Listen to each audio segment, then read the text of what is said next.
Bienvenidos a Milenio Mercados en Perspectiva, como todas las semanas, con el licenciado Jorge Gordillo, director de Estudios Económicos de Cibanco, y su servidor Manuel Somoza, para platicar de temas económico-financieros en México y en el mundo.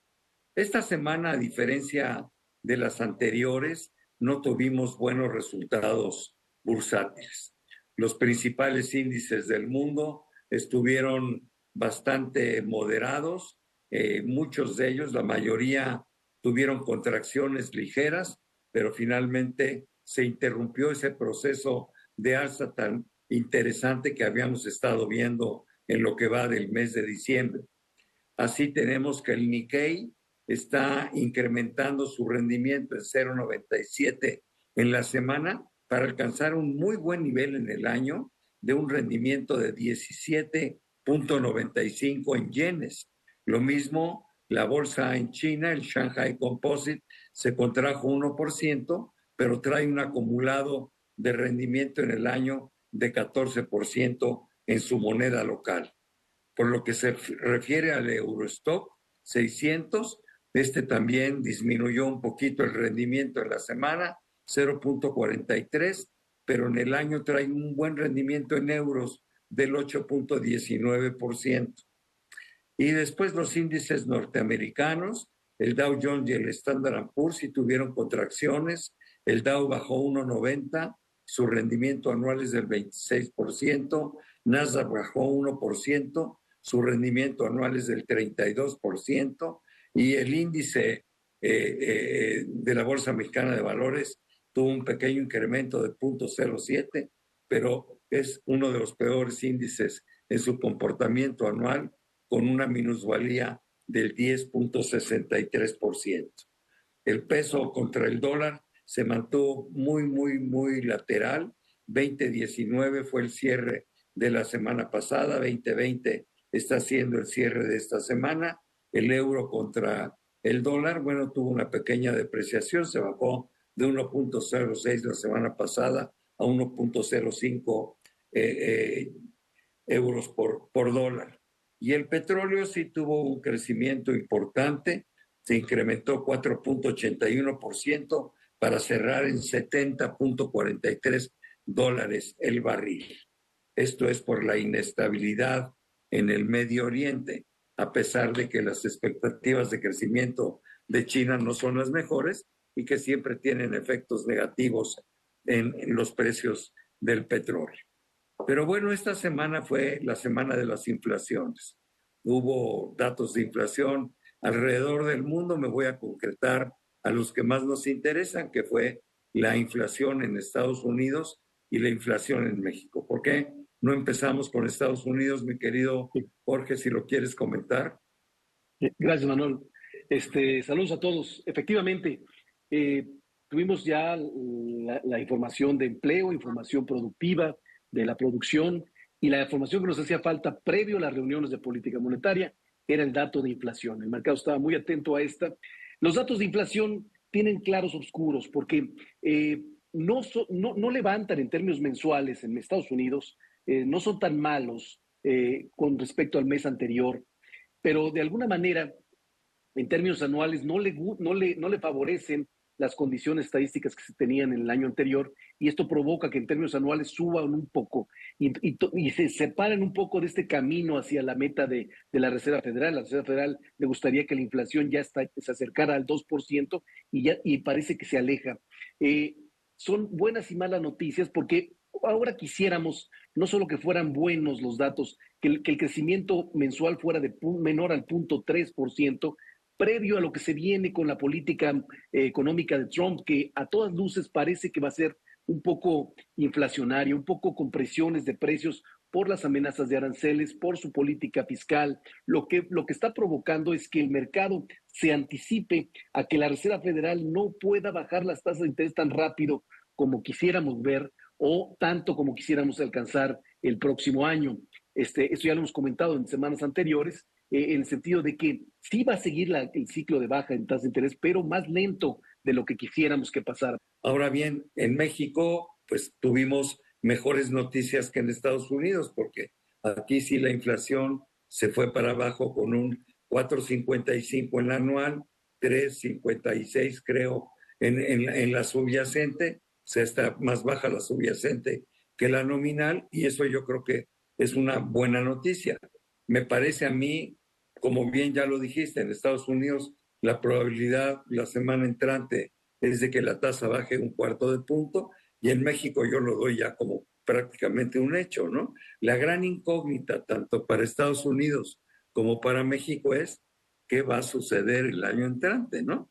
Estamos seguros que seguramente, perdón por la redundancia, los bancos centrales harán una pausa para ver cómo pintan las cosas, y a lo mejor dentro del primer trimestre se retoma el ciclo de baja, pero por lo pronto yo veo las tasas no moviéndose hacia abajo, por ejemplo, en enero y febrero, ¿no? Yo creo que los bancos harán alguna pausa. Pero bueno, tu opinión es más importante en ese sentido. No, bueno, como dices, el dato de inflación en México fue muy bueno y fue mejor incluso de lo esperado. A diferencia de Estados Unidos, en México parece ser un poco más sólida la baja en la inflación. Eh, Está todavía arriba del 4% la general, pero la parte que nos importa, la parte subyacente, ya está bajo del 4%, está entre 5, y vienen buenos momentos para esa parte inflacionaria en los próximos meses, porque estadísticamente es muy probable que se acerque al 3% a la meta de Banxico, por lo menos en 2 o 3 trimestres. Entonces, como dices, es casi un strike cantado que Banxico baje la tasa en 25 puntos base, pero ya se abre la posibilidad de que incluso se pueda aventar el lujo de bajar entre 50, otros 50 puntos base. Nuestra expectativa es de 25, pero podría todavía hacerse esa suposición. Sí, de acuerdo. Fíjate que lo único que me preocupa en México, bueno, muchas cosas me preocupan, pero a diferencia de Estados Unidos, donde vemos a la inflación contenida, pero el empleo todavía robusto, aunque crece menor que el año pasado, lo vemos creciendo, ¿no? 227,000 empleos en noviembre, pues no es para menos, no es un número importante. En cambio, en México, en materia de empleo, veo que la creación de empleos formales ha caído en 600,000, ¿no? Me preocupa lo que pueda pasar en el 2025, ¿no? Donde ya no solo hubiera disminución de empleos formales, sino hubiera disminución de empleos totales, ¿no? Sí, es muy importante el cuestionamiento, porque por un lado, la preocupación que tenemos es las amenazas arancelarias, la subida del salario mínimo, la nueva política que pueda generar aumentos en los precios, también los precios no subyacentes que vengan por problemas geopolíticos. Aquí sí, en México sí hay una clara señal de desaceleración económica en el empleo, en la producción, en los servicios, en el consumo, en la inversión, que va a ser difícil que el empresario pueda subir precios como quisiera o relativo a la incertidumbre que hay el próximo año. Entonces, creo que se van a compensar uno con el otro. Esto va a jugar a favor. Eso significa que no se va a acercar al 3%, pero va a estar en el rubro cercano entre el 3,5 y 4%, suficiente como para que Banxico ayude un poquito a acercarse la tasa de interés por lo menos al 9%. ¿Qué opinas de China? A mí me preocupa porque en los últimos 6 meses hemos visto toda clase de anuncios, ¿no?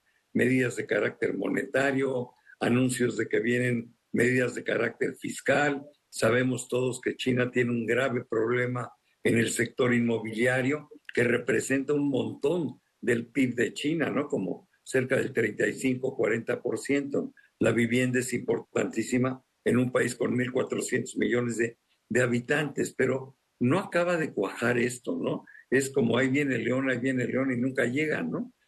Los anuncios se cacarean demasiado, y a la hora de las reuniones pues no sale nada efectivo. ¿Qué opinión tienes?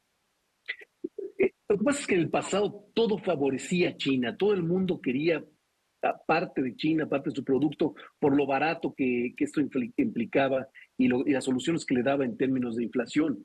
Pero ahora el discurso ha cambiado mucho en los últimos años. El mundo se ha volteado a no querer tanto de China, a restringirlo, a subirle aranceles. Entonces, China tiene muchos aciertos industriales que le están favoreciendo, como por ejemplo la apuesta que le está haciendo al sector automotriz, pero muchos problemas para poder mantener este nivel de crecimiento que nos venía acostumbrando los últimos 20 años. China tiene que acostumbrarse a una nueva estancia de crecimiento, y en el Inter está provocando mucha volatilidad y revuelta en el mercado. Entonces anuncia que va a apoyar porque tiene recursos para hacerlo, pero el mercado no termina de creerle o no termina de estar convencido que será suficiente como para tener crecimientos arriba del 5%. Está pasando momentos, situaciones complicadas en ciertos sectores, como bien lo mencionas, el inmobiliario, el sector interno. Bueno, vamos a ver, ya ocupa un papel muy importante en el mundo y por supuesto en nuestro análisis y por supuesto tiene una influencia importante en el crecimiento mundial. Oye, Jorge, nada más para terminar, digo, hay una buena noticia en el Medio Oriente, ¿no? Se firmó la paz, aunque sea por 60 días, entre Israel y Hezbollah.